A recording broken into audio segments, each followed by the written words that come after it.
নাবিদিন motion. So ভেবে দেখেন যে আপনার ইউজার ব্যাকএন্ডকে জিজ্ঞেস করছে, রাইট, যে 2+2 কত হবে, আর আপনার ব্যাকএন্ড সেই সহজ প্রশ্নের উত্তর দিতে GPT-4o যেই মডেল আছে সেই মডেলকে কল করে বসলো, এবং এর রেজাল্টটা কী হবে চিন্তা করেন। 3 সেকেন্ডে আপনার ল্যাটেন্সি হবে, আর কি আপনার আননেসেসারি একটা বিলিং হবে, right.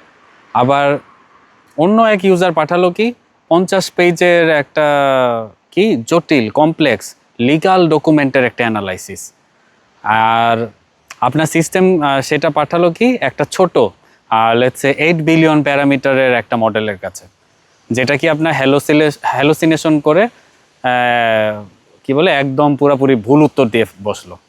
So production grade AI সিস্টেমে সব রিকোয়েস্টের জন্য একটা কি একক মডেল ব্যবহার করা সবচেয়ে বড় আপনার ব্যাকএন্ডের ভুল। ওকে, সো আজকে এই পর্বে আমরা বোঝার চেষ্টা করব যে কিভাবে একটা ইন্টেলিজেন্ট সিম্যান্টিক রাউটিং আমরা তৈরি করতে পারি। ওকে, লাইক কিভাবে একটা স্মার্ট এপিআই গেটওয়ে প্রম্পটের কমপ্লেক্সিটি অ্যান্ড ইনটেন্ট আমরা কি অ্যানালাইসিস করে অন দ্য ফ্লাই আমরা ঠিক করতে পারি যে কখন আপনার সেই cheap local model for example Llama আর কখন আমরা কি ডেডিকেটেড ভেক্টর সার্চ অথবা আপনার কখন আমরা GPT-4o এর মতো হাই এন্ড মডেল ব্যবহার করতে পারি। ওকে, আপনার কাছে কিন্তু অনেক অপশন।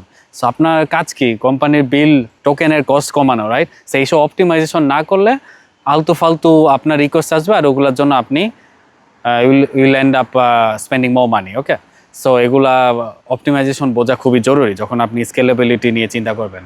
ওকে, সো সাধারণ সফটওয়্যার ইঞ্জিনিয়ারিংয়ে আমরা সাধারণত কি আমরা আই গেস আপনারা সবাই জানেন, আমি উচ্চ অঙ্ক অনেকে বুঝবেন না ঠিক মতো, তাই আমি বানান সহ বলে দিই আপনাদেরকে।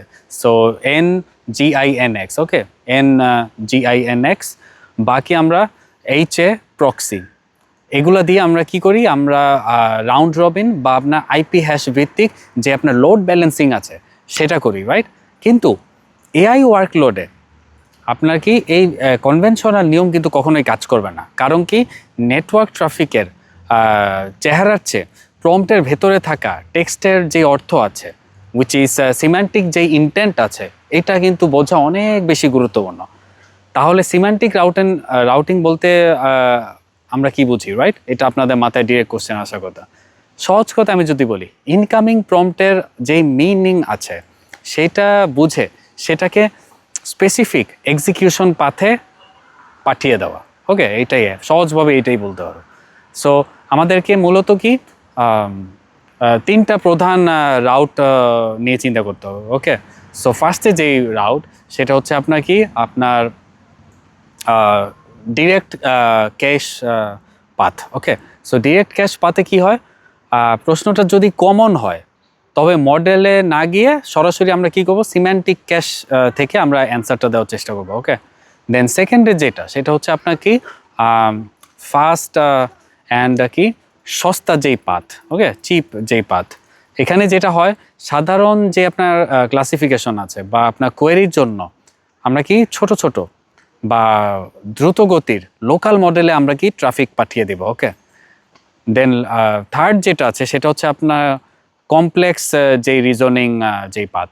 সো অনেক কি বলবো আমরা অনেক মাল্টি স্টেপের যেই লজিক আছে বা আপনার র্যাগের জন্য হাই রিজনিং মডেলে কি আপনার ডেটা কিভাবে রুট করা যায়। ওকে, সো এই গেল আর কি।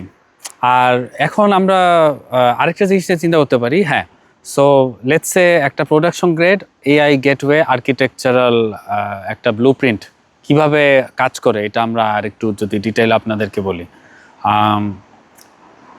ফার্স্টে যেটা মাথায় এসে যায় সেটার নাম হচ্ছে আপনার কি embedding and classification layer, which is আমি আগেও বলেছি ইনটেন্ট ইঞ্জিন। ওকে, সো এখানে যেটা হয় যে আপনার রিকোয়েস্ট আসা মাত্রই একটা অনেক অতি ক্ষুদ্র ছোট এবং কি ফাস্ট আপনার ক্লাসিফিকেশন ওয়াইজ আপনার কি আপনার একটা মডেল নিব। লেটসে আমরা মিনি এলএম নিতে পারি, আমরা ফাস্ট টেক্সট নিতে পারি। সো এগুলার আপনার কি প্রম্পটের যে ইন্টেন্ট আছে সেগুলোকে ক্লাসিফাই করে। ওকে, সো এরা সময় নেয় মাত্র কি আপনার 5 থেকে 10 মিলি সেকেন্ড।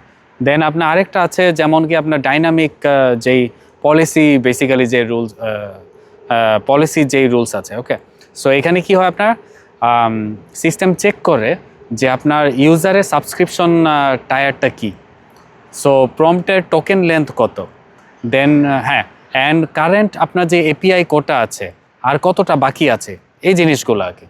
সো এটাই ছিল আপনার কি আপনার ডাইনামিক পলিসি রুলস। আর থার্ডে যেটা সেটা হচ্ছে আপনার ফল ব্যাক অ্যান্ড আপনার কি আপনার সার্কিট ব্রেকারের যে লজিকটা আর কি। Okay, fallback and circuit breaker logic এখানে যেটা কাজ করে যে লেটস অ্যাজিউম ওপেন এআই এর এপিআই ডাউন। ওকে, লেটস এটা 503 সার্ভিস কি বলে হ্যাঁ 503 একটা সার্ভিস একটা মেসেজ দিচ্ছে আপনাকে। ওকে, সো স্মার্ট গেটওয়ের সাথে কি করবে আপনার স্মার্ট গেটওয়ের সাথেই আপনার তখন সার্কিট ব্রেকার কিন্তু আপনার ট্রিগার করে ট্রাফিককে secondary backup model, let's say আন্থ্রোপিকের ক্লাউড বলেন বা আপনার লোকাল যে আপনার ভিএলএলএম ইনস্ট্যান্স বলেন, সেখানে কিন্তু আপনার ফেল ওভার ম্যাপ করিয়ে দিবে। ওকে, সো আমি যদি প্র্যাকটিক্যালি আপনাদেরকে দেখাইতে পারতাম ভালোই তো, বাট সমস্যা নেই, আমি গল্পের মাধ্যমে আপনাদেরকে বুঝাবো, কারণ প্র্যাকটিক্যাল কোড আমার ওই স্টাডি হাব ওয়েবসাইটে আছে। ওকে, সো আমি যদি একটা কেস স্টাডি কথা চিন্তা করি, যেখানে কি আমরা একটা ফাস্ট এপিআই এবং কি আপনার সিম্যান্টিক যেই রাউটার আছে সেইটা ব্যবহার করে আমরা কি একটা কাস্টম এআই রাউটিং মিডলওয়্যার একটা তৈরি করার চেষ্টা করব। ওকে, সো আমরা প্রথমে কি দুইটা কি আপনার ইউসেজ রুট ডিফাইন করব। ওকে, যেমন ফার্স্টেরটা হচ্ছে আপনার math route, let's say math, আমরা ভ্যারিয়েবলের নাম দেই ম্যাথ আন্ডারস্কোর রাউট। ওকে, এবং আরেকটা দিই আমরা কোড আন্ডারস্কোর রাউট। ওকে, স্ল্যাশ জেনারেল আন্ডারস্কোর রাউট, এরকম আর কি। সো আমি কোডগুলো স্ক্রিনে দেখাবো, তাহলে পরে আপনি বুঝবেন। সো ইউজারের রিকোয়েস্ট আসার সাথেই কিন্তু আমাদের গেটওয়ে যে আপনার কসাইন যেই ডিস্টেন্স আছে সেটা দিয়ে কিন্তু আপনার মেজার করে নিচ্ছে, রাইট? সো যে আপনার ইউজারের প্রম্পটটি কোন রাউটে সবচেয়ে বেশি কাছাকাছি। ওকে, সো এর ফলাফল কি এটা একটু চিন্তা করেন।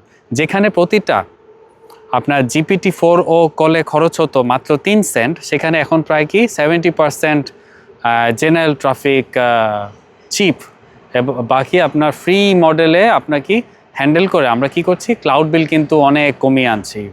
লেটস সে 1/3 আমরা কমিয়ে আনতে পারি এইসব অপটিমাইজেশন ইন্ট্রোডিউস করে। সো তাহলে আজকে এই ভিডিও থেকে, এই থার্ড এপিসোড থেকে আমরা যেই টেকঅ্যাওয়েগুলো আমরা নিতে পারি সেটা হচ্ছে অনেকটা এরকম যে কখনো সব রিকোয়েস্টের জন্য একমাত্র ফ্রন্টায়ার মডেলের ওপর আপনারা নির্ভর করবেন না। Okay, it's very dangerous and it's gonna cost you a lot. So millisecond level ক্লাসিফিকেশনের জন্য আপনারা প্রম্পট রুটিংয়ের যে আপনার নিজস্ব যে আপনার হালকা যেই সার্ভিসের যে আর্কিটেকচার আছে সেগুলো আপনারা তৈরি করেন।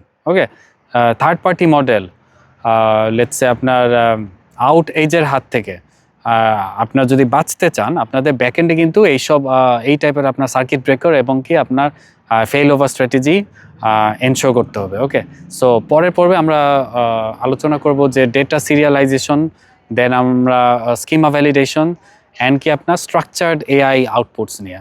ওকে, লেটস সে আপনার একটা অসংগঠিত ফ্রি টেক্সট এলএলএম রেসপন্সকে কীভাবে পাইডান্টিক বা জড এবং কি আপনার প্রোটোবাফ বা PROTO BUF প্রোটোবাফ, যারা নাম শোনেন নাই তারা সার্চ দিয়ে দেখতে পারেন।